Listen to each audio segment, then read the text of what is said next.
Dear students, आज हम NCERT के वर्क पावर एनर्जी प्रॉब्लम्स को डिस्कस करेंगे। वर्क पावर एनर्जी में इस टॉपिक में जो पहला क्वेश्चन हमारा है एनसीईआरटी का question is the sign of work done by the force on a body is important to understand. State carefully if the following quantities are positive और negative. इसमें पूछता है आपको फर्स्ट पार्ट में work done by a man in lifting a bucket out of a well. अब यहाँ पे work done का जो बेसिक डेफिनेशन होता है work done is equal to F dot S, जहां पर हम ये लेके चलते हैं F S cos theta. Theta is the angle between force and displacement, इनके बीच का एंगल थीटा होता है। अब इसका जो फर्स्ट पार्ट है उसमें पूछा गया है आपको कि work done by man in lifting a bucket out of a well. यहाँ पे कोई बकेट है जिसको कि एक आदमी वेल से बाहर खींच रहा है, इसको बाहर खींच रहा है। इट मींस मैन ने जो फोर्स लगाया होगा वो फोर्स अपवर्ड डायरेक्शन में लगाया होगा। ग्रेविटी डाउनवर्ड एक्ट करेगी, ग्रेविटी तो एमजी डाउनवर्ड एक्ट करेगी, लेकिन मैन ने जो फोर्स लगाया वो अपवर्ड डायरेक्शन में लगाया है। और डिस्प्लेसमेंट भी किधर होगा? अपवर्ड होगा, क्योंकि बकेट को ऊपर लाना है। तो डिस्प्लेसमेंट भी अपवर्ड है, फोर्स भी अपवर्ड है। It means theta will be equal to 0 degree. और उस केस में जो वर्क डन आएगा वो आ जाएगा एफ एस कॉस 0, कॉस 0 1 होता है, पॉजिटिव हो जाएगा F S. It means work done will be positive. Is the answer of first part. B part is आपको पूछा गया है work done by gravitational force in above case. जो case अभी हमने देखा उसमें ग्रेविटी कितना वर्क डन करेगा। तो आप यहाँ पे देख रहे हैं ग्रेविटी का फोर्स कहाँ लग रहा है? डाउनवर्ड लग रहा है एमजी, लेकिन बकेट का मूवमेंट किधर हो रहा है? अपवर्ड हो रहा है। ये समझने वाला पॉइंट है। ग्रेविटी हमेशा वर्टिकली डाउनवर्ड नीचे लगता है, ये डायरेक्शन ग्रेविटी का है। और डिस्प्लेसमेंट किधर हो रहा है? अपवर्ड। क्यों? क्योंकि बकेट का मूवमेंट अपवर्ड है, क्योंकि इसको ऊपर मोशन दिया गया है। अब यहाँ पे जो फोर्स एक्ट कर रहा है ग्रेविटी का वो डाउनवर्ड एक्ट कर रहा है और डिस्प्लेसमेंट किधर है? अपवर्ड है। इसका मतलब ये हुआ ग्रेविटी एमजी डाउनवर्ड है और डिस्प्लेसमेंट किधर है? अपवर्ड है। It means theta is equal to 180 degree. और अगर ये केस आ जाता है तो work done will be equal to F S cos 180, cos 180 minus हो जाएगा and work done will be negative. C part of the question is work done by friction on a body. इधर रखा आपको work done by friction on a body sliding down and inclined plane. तो friction का जो force होता है, यहाँ पे ये कोई बॉडी है स्लाइडिंग डाउन है, तो फ्रिक्शन का जो फोर्स होगा वो डेफिनेटली मोशन के अपोजिट रहेगा। बॉडी का मोशन किधर हो रहा है? डाउनवर्ड हो रहा है। फ्रिक्शन कहाँ लगा हुआ है? अपवर्ड लगा हुआ है। इट मींस डिस्प्लेसमेंट किधर है? डाउनवर्ड है। फ्रिक्शन किधर है? अपवर्ड है। इट मींस एंगल कितना हो जाएगा? 180 डिग्री हो जाएगा। और जब ये अपोजिट डायरेक्शन में हो जाते हैं 180 एंगल आ जाता है तो उसमें वर्क डन क्या रहेगा? नेगेटिव रहेगा। और ये रिजल्ट भी है हमारा कि work done by friction is always negative. D part is D part में आपको निकालना है work done by an applied force on a body moving on rough horizontal plane with uniform velocity. It means जो applied force है, ये पूछा गया आपको कि अप्लाइड फोर्स हमने यहाँ लगाया और बॉडी का डिस्प्लेसमेंट कहाँ होगा? जहाँ नेट फोर्स है, अप्लाइड फोर्स है, तो बॉडी का डिस्प्लेसमेंट भी इसी डायरेक्शन में हो जाएगा। तो फोर्स भी उसी डायरेक्शन में है, डिस्प्लेसमेंट भी उसी डायरेक्शन में है। It means theta will be 0 degree and work done will be positive, जैसा कि हमने प्रीवियस केस में डिस्कस किया था। And E part is here. E part में आपको पूछा गया है work done by resistive force of air on vibrating pendulum in bringing it to rest. तो बेसिकली कोई सिंपल पेंडुलम है और यहाँ पे वाइब्रेट कर रहा है लाइक दिस। तो इस केस में अगर by the way simple pendulum इधर मूव कर रहा है तो उस टाइम पे जो रेसिस्टिव फोर्स होगा एयर का उसकी डायरेक्शन अपोजिट होगी। रेसिस्टेंस मींस अपोजिट डायरेक्शन होगी, मींस डिस्प्लेसमेंट इधर लगा हुआ है, रेसिस्टिव फोर्स यहाँ लगेगा, तो उस केस में एंगल कितना हो जाएगा? 180 आ जाएगा। और रेसिस्टिव फोर्स का वर्क डन ये भी कितना हो जाएगा? नेगेटिव हो जाएगा। F S cos 180, cos 180 is negative here, therefore work done will be negative. It is the solution for question number 1। NCERT question number 2, topic work power energy, and statement of question is a body of mass 2 kg initially at rest moves under the action of an upright horizontal force of 7 Newton on a table with coefficient of kinetic friction 0.1. Compute first part work done by the upright force in 10 seconds, B part work done by friction in 10 seconds, C part work done by the net force on the body in 10 seconds, and D part change in kinetic energy of the body in 10 seconds and interpret your solution of the problem is आपको given है यहाँ पे एक 2 kg block आपको given है और ये rest पे है। अब इस ब्लॉक को मोशन में लाने के लिए हमने एक अपराइट फोर्स लगाया P is the upright force. अब उसने दिया है आपको कि जो अपराइट फोर्स आपने P लगाया है वो कितना है? 7 न्यूटन। अब यहाँ पे आपको कोएफिशिएंट ऑफ फ्रिक्शन म्यू दे रखा है, काइनेटिक फ्रिक्शन का कोएफिशिएंट आपको दे रखा है 0.1। अब इस सिचुएशन में जब भी बॉडी मोशन में आएगी इस फोर्स की वजह से इस पे automatically force of friction act करना शुरू कर देगा एंड फोर्स ऑफ फ्रिक्शन की जो डायरेक्शन होगी वो मोशन के अपोजिट यहाँ होगी। यहाँ पे हमारा जो फोर्स ऑफ फ्रिक्शन है वो यहाँ एक्ट करना शुरू कर देगा, it will be the friction here. हमें यहाँ पे डिफरेंट फोर्सेस को कैलकुलेट करना पड़ेगा। अब यहाँ पे सबसे पहले हमें चेक करेंगे कि फ्रिक्शनल फोर्स कितना एक्ट हो रहा है। तो फ्रिक्शनल फोर्स को कैलकुलेट करने के लिए बॉडी का weight mg vertically downward act कर रहा है, तो नॉर्मल एक्शन किधर हो जाएगा, अपवर्ड हो जाएगा। In this situation normal action will be equal to mg। Friction कितना हो जाएगा, you know very well, friction F is equal to mu L, it will be mu mg। इसको सॉल्व करते हैं, it comes out to be mu 0.1, m कितना दे रखा आपको 2 kg है, g कितना है 10 है, इसको सॉल्व करेंगे it comes out to be 2 newton. तो इस सिस्टम पे जो फ्रिक्शन लग रहा है 2 न्यूटन लग रहा है। फोर्स अप्लाइड कितना है 7 न्यूटन है, मींस 7 न्यूटन फोर्स बॉडी को राइट साइड में ले जाएगा और जो फ्रिक्शन आपने कैलकुलेट किया है वो बॉडी को लेफ्ट साइड में ले जाएगा।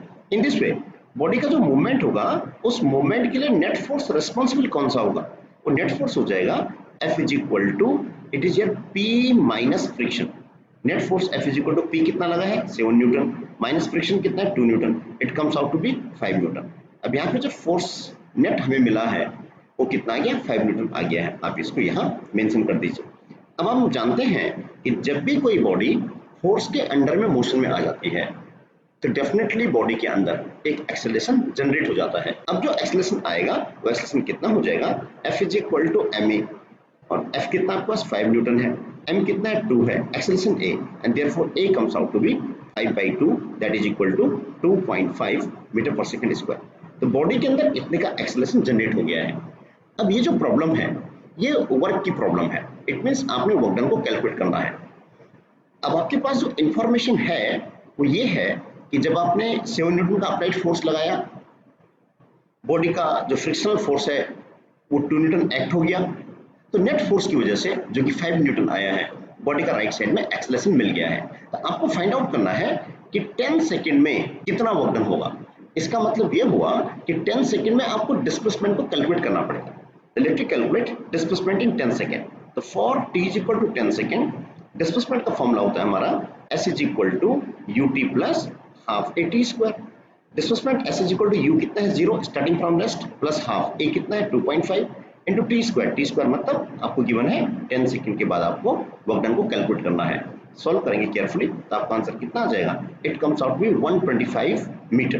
तो डिस्प्लेसमेंट कितना हो गया बॉडी का 125 मीटर हो जाएगा, कितने टाइम में 10 सेकेंड है। अब आपका स्टेटमेंट ही यही है कि what will be the work done. पहला स्टेटमेंट आपका यही है कि calculate the work done by applied force in 10 second. Applied force क्या है हमारे पास, अप्लाइड फोर्स है 7 न्यूटन, तो इसने कितना वर्क डन कर दिया है 10 सेकेंड में, वो हम यहाँ पे सॉल्व कर लें। तो first part is work done by applied force, ये आ जाएगा you know very well, work done is equal to force into displacement. Force कितना है 7 न्यूटन 125, हम इसको इजीली सॉल्व कर सकते हैं। तो ये सॉल्व करके आ जाएगा हमारा 875 joule. B part is work done by friction in 10 second. अब आपको work done by friction calculate करना है 10 सेकेंड में, बी पार्ट। तो work done by friction, work done by friction. अब डिस्प्लेसमेंट हम कैलकुलेट कर चुके हैं 10 सेकेंड में 125 मीटर, तो वर्क डन बाय फ्रिक्शन हो जाएगा माइनस एफ इंटू एस। ये ध्यान रखना है हमने कि फ्रिक्शन का जो वर्क डन होता है वो हमेशा नेगेटिव होता है, क्योंकि आपने देखा क्या है अभी सिस्टम के अंदर कि बॉडी का मोशन तो राइट साइड में हो रहा है लेकिन फ्रिक्शन एक्ट लेफ्ट साइड में हो रहा है। इन दिस सिचुएशन जो एंगल बनेगा ये 180 डिग्री हो जाएगा, तो therefore work done will be negative, क्योंकि हम जानते हैं work done is equal to FS cos theta. Work done कितना होता है एफएस cos थीटा होता है, ये हो जाएगा FS cos 180, 180 means cos 180 means -1, तो आपका जो वर्क डन आ जाएगा वो कितना आ जाएगा negative of F into S आ जाएगा। माइनस ऑफ F कितना है 2 न्यूटन का है, डिस्प्लेसमेंट कितना है 125, सॉल्व कर दीजिए, it comes out to be 250 joule, लेकिन ये नेगेटिव में रहेगा क्योंकि वर्क डन बाय फ्रिक्शन है। थर्ड पार्ट इज आपको पूछा हुआ है कि work done by net force on body in 10 second. तो work done by net force कैसे निकलेगा, हम सी पार्ट को यहाँ से सॉल्व कर सकते हैं। तो नेट फोर्स की वजह से आपको वर्क डन कैलकुलेट करना है, तो वर्क डन इज इक्वल होता है net force into displacement. Net force कितना है 5 न्यूटन, डिस्प्लेसमेंट कितना है तो 125, ये सॉल्व कर लेंगे, ये सॉल्व करके आता है 625 जूल। अब यहाँ पे डी पार्ट की बात होती है। डी पार्ट में आपको पूछा गया है change in kinetic energy of the body in 10 second. तो change in kinetic energy of body in 10 second, D part. तो आपको निकालना है change in kinetic energy in 10 second. अब एक बड़ा इंपॉर्टेंट रिजल्ट होता है वर्क एनर्जी थ्योरम। तो वर्क एनर्जी थ्योरम ये बोलता है कि change in kinetic energy is equal to work done by all the forces. एक काफी इंपॉर्टेंट रिजल्ट है कि जितने भी फोर्स सिस्टम के अंदर हैं, जितना भी उन्होंने वर्क डन किया है, सबको हम ऐड कर देंगे तो किसके बराबर होगा?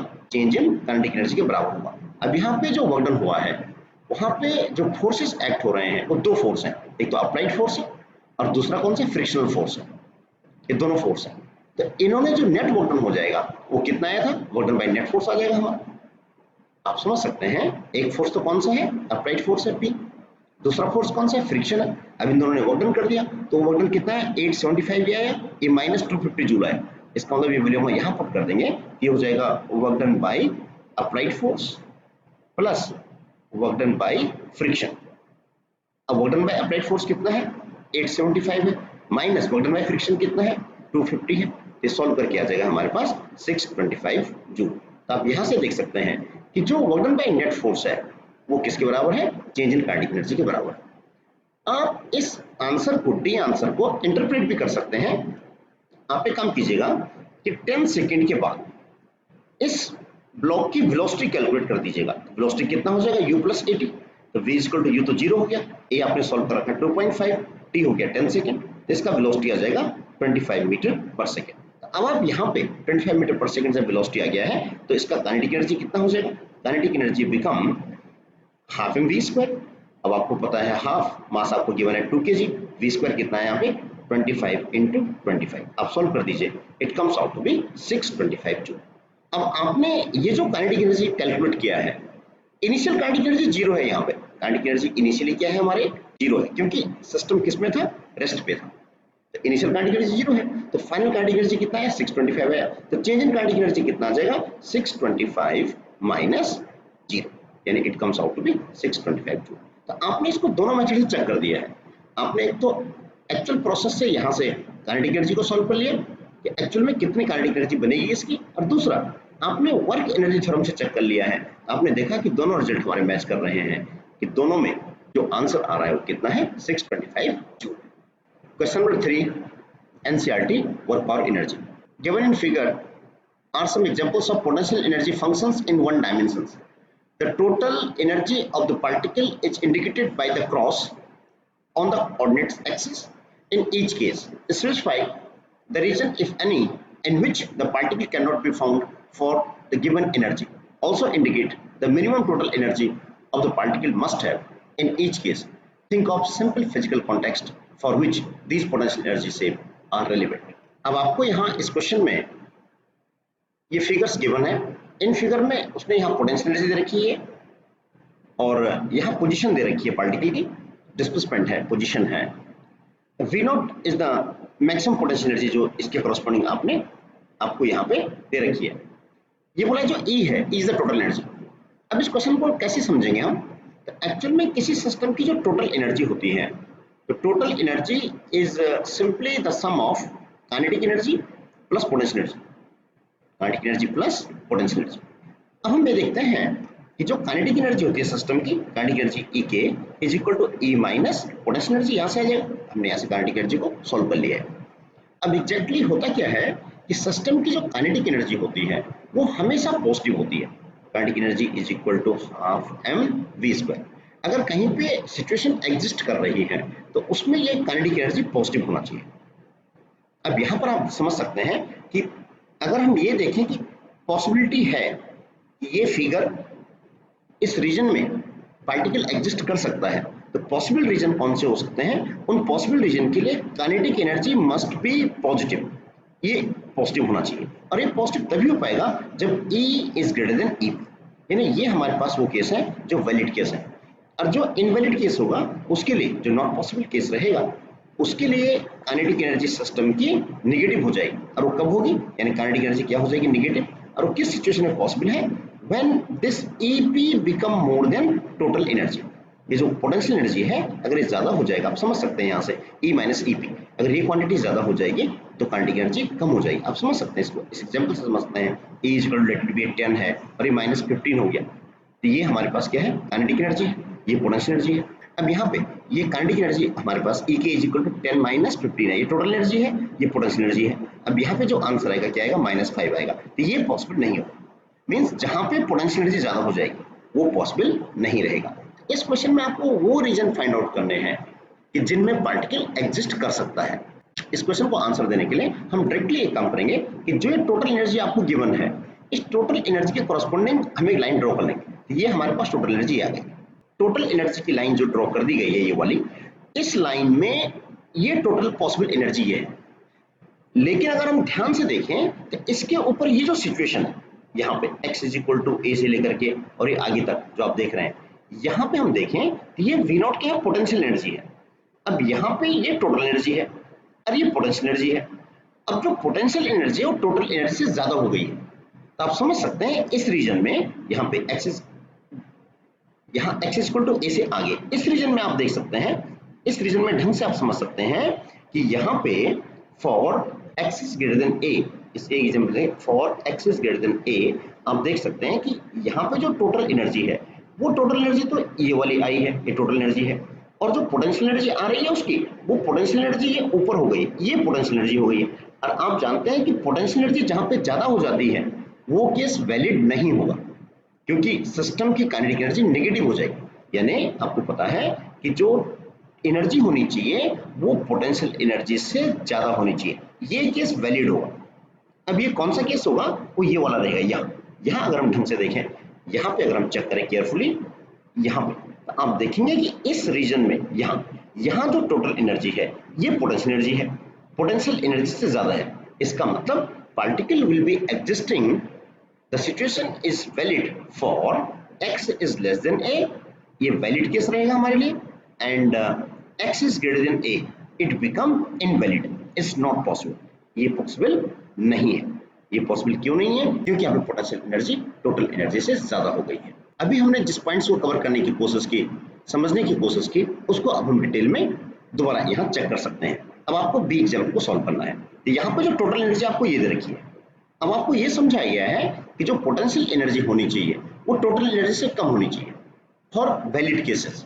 For invalid cases potential energy ज्यादा हो जाएगी। तो इस एग्जांपल में आप देख रहे हैं ये पोटेंशियल एनर्जी है और ये टोटल एनर्जी है। तो आप समझ गए पोटेंशियल एनर्जी टोटल एनर्जी से ज्यादा हो, देखो ये टोटल एनर्जी तो यहाँ तक है और पोटेंशियल एनर्जी यहाँ तक है, तो ये पोटेंशियल एनर्जी यहाँ पे ज्यादा हो गई है इस रीजन में। फिर यहाँ पे चेक करते हैं, यहाँ भी पोटेंशियल एनर्जी ज्यादा है, यहाँ भी पोटेंशियल एनर्जी ज्यादा है, यहाँ भी पोटेंशियल एनर्जी ज्यादा है, यहाँ भी पोटेंशियल एनर्जी ज्यादा हो गई है। इसका मतलब इन केसेस में potential energy become more than total energy, और जहां पे potential energy become more than total energy तो वहां पे काइनेटिक एनर्जी क्या हो जाएगी, नेगेटिव हो जाएगी। और काइनेटिक एनर्जी अगर नेगेटिव हो गई है तो वो एग्जिस्ट नहीं करेगा, वो वैलिड नहीं होगा। इसका मतलब ये हुआ कि बी एग्जाम्पल को अगर हम ढंग से एनालिसिस करें तो उसमें आप देख रहे हैं इन दिस वे, इस बी एग्जाम्पल में हमने देखा कि सभी केसेस के लिए, ऑल रीजन्स के लिए जो हम केसेस कंसीडर कर रहे हैं, ऑल रीजन के लिए जो पोटेंशियल एनर्जी है वो टोटल एनर्जी से ज्यादा हो गया है। इसका मतलब all reasons are invalid is the answer. Dear students, अब आपने एक काम करना है कि जो क्वेश्चन अभी हमने सॉल्व किया, ये दो पार्ट्स हमने सॉल्व कर दिए ए बी, अब सी और डी पार्ट को आपने खुद ऑब्जर्व करना है और इसका आंसर आपने कमेंट में लिखना है कि किन रीजन्स में पार्टिकल पॉसिबल है, कौन कौन से रीजन है जो हमारे पास वैलिड हो। Question number 4 NCERT work power energy. The statement is the potential energy function for a particle executing linear SHM simple harmonic motion is given by Vx is equal to kx square by 2. ये potential energy function आपको दे रखा है where k is the force constant and its value is given to you 0.5 Newton per meter. The graph of potential energy versus distance x is shown here. Displacement x है यहाँ पे. Show that a particle of total energy 1 joule moving under potential must turn back when it reaches x equal to plus minus 2 meter. अब इस question को थोड़ा सा हम इस डायग्राम से समझ सकते हैं। स्टेटमेंट के अकॉर्डिंग ये है कि जो पोटेंशियल एनर्जी फंक्शन है Vx है, इसको हम u भी लिख सकते हैं। ये एनर्जी होती है, एनर्जी u। ये कितना दे रखा है आपको, हाफ के एक्स स्क्वायर दे रखा है। तो एक्चुअल में जो एनर्जी होती है ये स्प्रिंग की एनर्जी होती है, या स्प्रिंग कंप्रेस्ड है या फिर स्प्रिंग एलोंगेटेड है, तो यहाँ पे जो ये पोजीशन है ये ओरिजिनल पोजीशन है स्प्रिंग की, यहाँ पे कोई एक्सटेंशन नहीं है, यहाँ x की वैल्यू क्या है 0 है। अब हमने यहाँ पे क्या किया, इस स्प्रिंग को x से कंप्रेस कर दिया है, तो जैसे ये स्प्रिंग यहाँ से कंप्रेस होकर यहाँ तक पहुंचेगा, ये पॉइंट A तक पहुंचेगा, तो इसके अंदर x एग्जिस्ट कर जाएगा, मीन्स ये पोटेंशियल एनर्जी एग्जिस्ट कर जाएगी। यहाँ से यहाँ तक प्रेस करने के बाद इसके अंदर पोटेंशियल एनर्जी एग्जिस्ट कर जाएगी।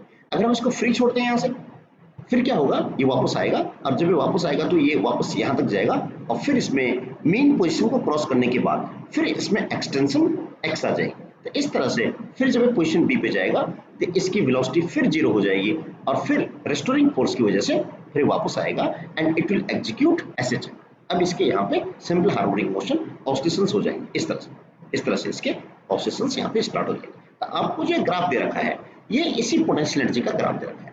तो एक्चुअली सिस्टम के अंदर जो टोटल एनर्जी होती है, total energy is equal to kinetic energy plus potential energy. अब काइनेटिक एनर्जी जो होगी हमारे पास वो होती है half mv² plus potential energy कितनी होती है हाफ के x²। तो अगर हम ये देखें कि जैसे ही यहाँ से ये स्प्रिंग हमने जब कंप्रेस किया था, अरे कंप्रेस करके हम पोजीशन A तक आए थे, यहाँ तक आए थे, तो यहाँ पे रेस्ट पे है, रेस्ट पे होने का मतलब हुआ कि इसकी वेलोसिटी यहाँ पे 0 हो जाएगी। तो इसकी वेलोसिटी अगर 0 हो गई है तो उस टाइम पे काइनेटिक एनर्जी कितनी हो जाएगी, 0 हो जाएगी, क्योंकि वेलोसिटी 0 हो गई है। तो उस टाइम पे सिर्फ क्या बचेगी, हाफ के x²। इसके अंदर ये कंप्रेशन की वजह से इस सिस्टम के अंदर, स्प्रिंग के अंदर पोटेंशियल एनर्जी एग्जिस्ट करेगी, और वो एनर्जी आपको दे रखी है, वो दे रखी है आपको 1 जूल। टोटल एनर्जी कितनी दे रखी है आपको, 1 जूल दे रखी है। इसका मतलब क्या हो जाएगा, total energy E is equal to half k x² is equal to 1 joule. Half k k कितना दे रखा है आपको, 0.5 दे रखा है, into x² is equal to 1। इसको सॉल्व करेंगे ये बन जाएगा x² is equal to 2 into 1 by 0.5। Solve करेंगे 20/5 आ जाएगा, कितना आ जाएगा 4 आ जाएगा। It means x is equal to ±2 metre. इसका मतलब हुआ कि जो पार्टिकल एग्जीक्यूट कर रहा है, SHM कर रहा है, तो वहां पे यहाँ तक जो डिस्प्लेसमेंट रहेगा दोनों साइड, ये +-2 रहेगा, अगर यहाँ +2 मीटर है, यहाँ कितना रहेगा, -2 मीटर रहेगा। Is the solution of the question number 4।